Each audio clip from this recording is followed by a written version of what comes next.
My dear students, how are you all? I hope you will find and I welcome you to the science class for class 8. And today we are going to learn the remaining thing of chapter 8, that is cell structure and function. So without wasting time, let's get started.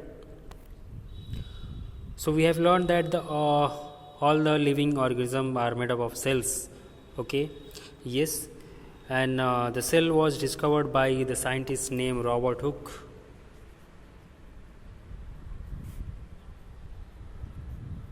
So he is the personality who discovered the cell very first time in a plant's bark. Okay, yes. Then we saw the cell, that the cell is a basic structural and functional unit.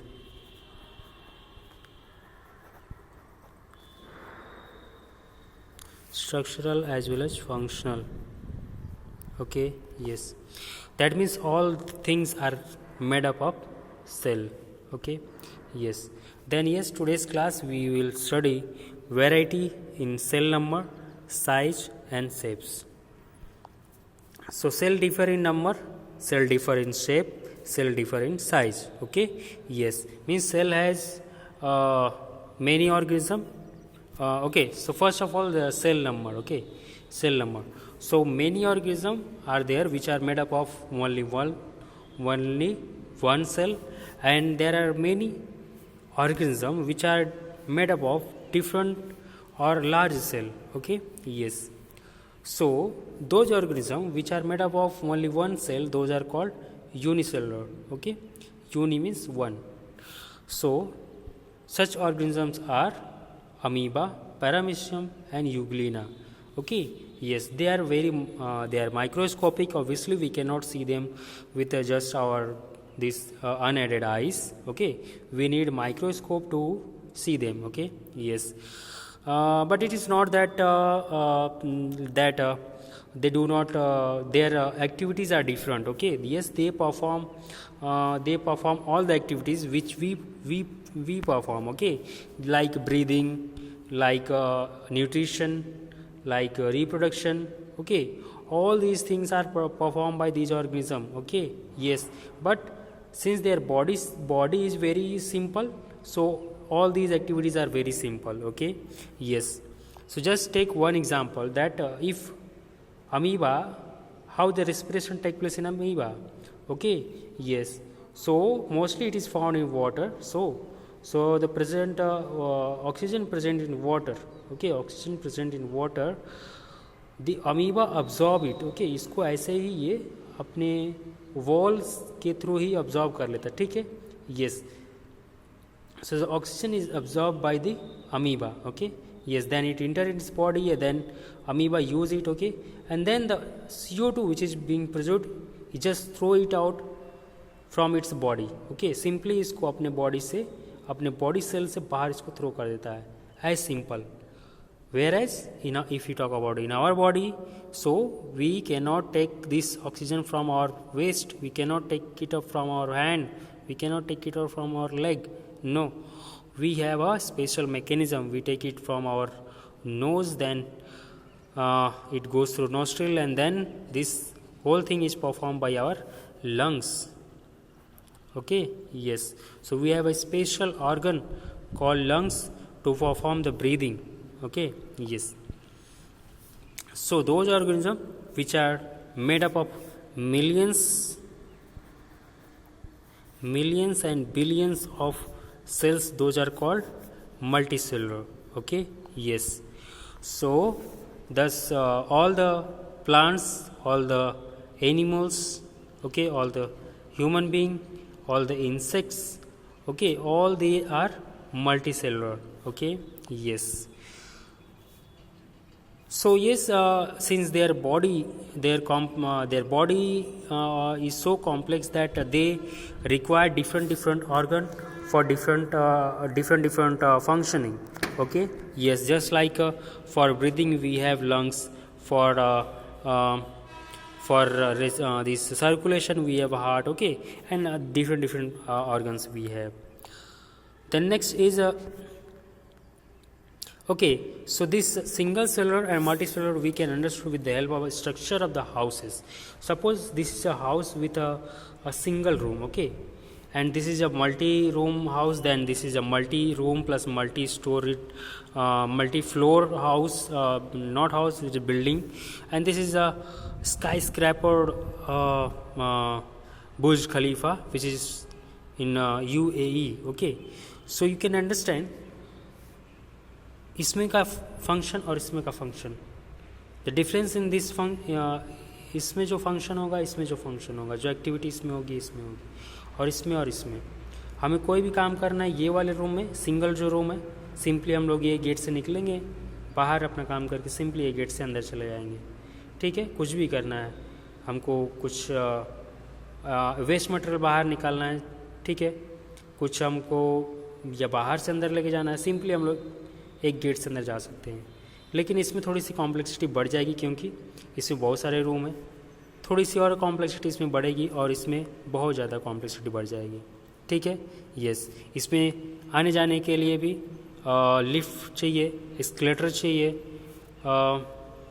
Waste निकालने के लिए बहुत सारे drainage pipe system चाहिए, और अलग अलग complexity बढ़ जाती है। ठीक है, so similarly you can understand in the living organism कि बॉडी जितनी सिंपल होगी उसमें का जो एक्टिविटीज़ है वो भी काफ़ी सिंपल होगी, या बॉडी जितनी कॉम्प्लेक्स होगी उसमें एक्टिविटीज़ भी काफ़ी कॉम्प्लेक्स होगी। Then cell size, so cell size varies in different organism. It differ from a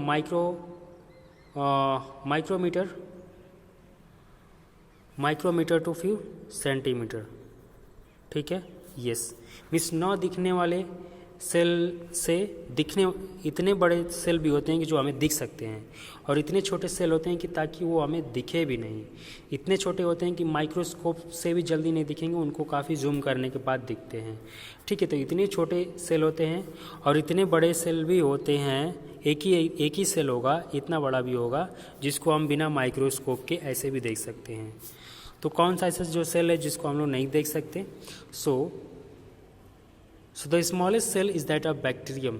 ठीक है, और इसका साइज होता है 0.1 माइक्रोन मीन्स माइक्रोमीटर। ओके, और जो बिगेस्ट सेल होता है, ये वाला जो सेल होता है, ये काफ़ी छोटा सेल होता है। ठीक है, इसको माइक्रोस्कोप के हेल्प से काफ़ी जूम करने के बाद हमको कुछ दिख सकता है। ठीक है, yes, and this is the ostrich egg.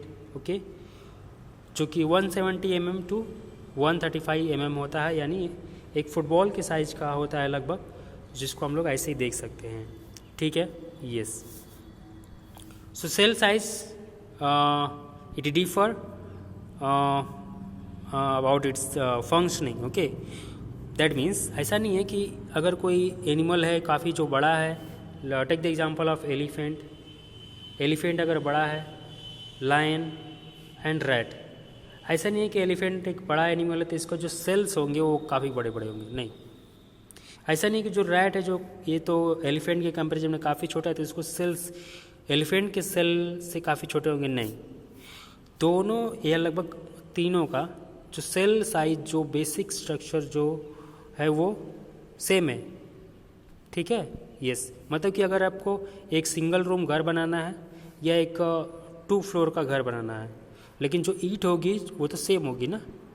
लेकिन ऐसा ज़रूरी नहीं है कि हमेशा ईंट जो होगी, जो ब्रिक होगी वो हमेशा सेम होगी, नहीं। लेकिन ज़्यादातर केसेस में ये सेम होगा। ठीक है, आप ये ईंट का यूज करके एक सिंगल रूम बना लीजिए, इसका यूज करके बहुत सारे रूम बना लीजिए, या इसका एक यूज करके बहुत सारे बिल्डिंग खड़ी कर दीजिए। ठीक है, yes. Then next is cell shape.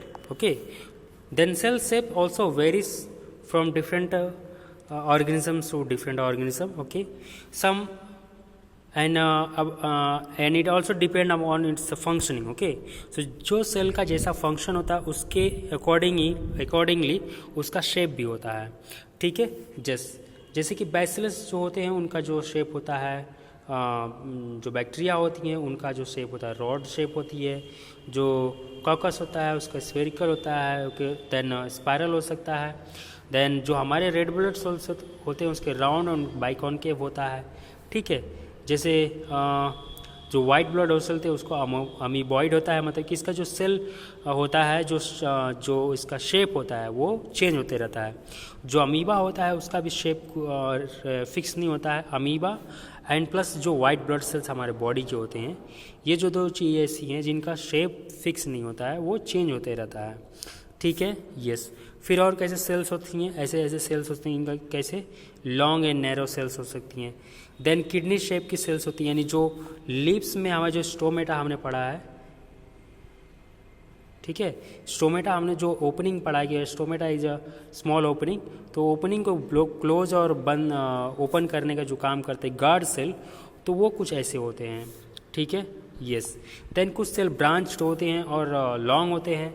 ठीक है, वो जो हमारा जो नर्वस सिस्टम है उसकी जो सेल्स होती हैं वो हमारी ऐसे होती हैं, ब्रांच और लॉन्ग होती हैं। ठीक है, देन कॉमा शेप के भी कुछ सेल्स होते हैं। Okay, yes. So basically depending upon the function of the cell, they have a different shape. Okay, yes, just like जो हमारी मसल सेल्स होती हैं वो कुछ elongated होती हैं। ठीक है, वो कुछ ऐसे सेल्स होती हैं। ठीक है, यस। देन वहीं पे ये भी हमारी बॉडी में होता है जो नर्व सेल है, तो ये कैसा ब्रांच है और काफ़ी लॉन्ग है। क्योंकि इसको मैसेज डिफरेंट पार्ट से कलेक्ट करना है और दूसरे हमारे ब्रेन को पहुंचाना है, और ब्रेन से जो सिग्नल आता है वो हमें डिफरेंट बॉडी पार्ट्स को पहुंचाना है। ठीक है, yes. So that means the cell shape depend upon the functioning. Okay, yes, functioning of the cell. So cell का कैसा फंक्शन है उस हिसाब से उसका शेप होता है।